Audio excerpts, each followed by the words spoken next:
Dominikai, gal paskutinė mintį bendruomeniai, ką mes galim dar kartelį patys padaryti, bent tam pagrindiniam lygmenyje. Ką mes galim kaip paprasti žmonės, ne istorikai, ne visuomenininkai, ne politikai padaryti tokio, kad litvinizmas būtų pripažintas Lietuvoje kaip rimta problema ir kaip grėsmė nacionaliniam saugumui.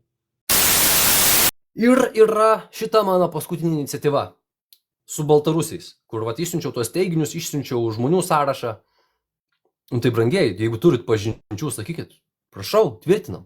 Jeigu turit baltarusių savo tarpe, šiaip dirba ten su kažkokia įmonė baltarusių, arba galbūt baltarusiai dirba jūsų įmonėje, arba jums dirba, nes galbūt jūs turit verslą, ateinat pas juos, pasiskaitę tą mano kreipimąsi Facebook'o profilį, pasako, žiūrėk, yra šitie teiginiai, gali patvirtinti, nes jeigu negali, tai turim problemą. Jūs ten paskaito, sakau, su šituo nesutinku. Ok, kokių šaltinių tau reikia, kokių įrodymų, jog tu sutiktum. Jeigu pradeda išsisukinėti, įsidirbinėti ir mygti kažką, tai viso gero. Ir kitas etapas yra šitie žmonės. Yra šaltiniai, patvirtini, jog yra pašlimėkai. Ar tu čia juos vis dėlto palaikai kaip savo opozicijos atstovus?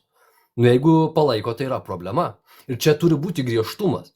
Aš suprantu, kad šitie mano metodai yra iš esmės kaip atėjimas į aukščiausio lygio vadovų konferenciją su beisbolo lazda ir daužimas visokių ten stiklinių užrašų, knygučių, stalų ir panašiai. Bet iš esmės mes priėjom tokį momentą. Kažkokių gražių kalbų apie tai, kad litvinizmo nėra, čia baltarusių pasirinkimas eiti į vakarus. Tas yra visiška kvailystė. Mums reikia tikslios, argumentuotos, griežtos kalbos, grįstos įrodymais. Ir tada bus viskas gerai. Tai iš esmės siūlau pasižiūrėti mano skaidrę, kur buvo, ką galime kiekvienas iš mūsų ir turėti šitos momentus, kuriuos supasakojau.